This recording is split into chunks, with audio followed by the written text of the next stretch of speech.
অ মা কি কৰি আছা? মই আম জ্বলা পচলা কৰি খাবৰ কাৰণে কাটি আছোঁ। অ আজি আমি খাম আমৰ জ্বলা পচলা চাটনি। এইফালে আমাৰ মাহী বহি আছে। বহুত টেঙা ন? বহুত টেঙা। অলপ চেনি দি মিঠা কৰিব লাগিব, তেতিয়া ভাল লাগিব খাই আৰু। এয়া মা গোটেইখিনি আম ধুনীয়াকৈ ৰুকি ল'লে। এতিয়া দিছে অকণমান চেনি।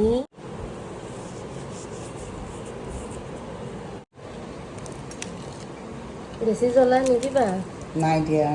বেছি জ্বলা দিলে আৰু অৱস্থা বেয়া হৈ যাব। দুটাই দিছোঁ বাৰু। তাৰ খাব মন গৈছে ফ্ৰেণ্ডছ, আহি যাব দেই। আমি এতিয়া কেঁচা আমৰ জ্বলা পচলা কৰি খাই আছোঁ। মজা মজা। খাবলৈকে মই আৰু আমটো মজা লাগে। কেনেকুৱা লাগিছে? মজা।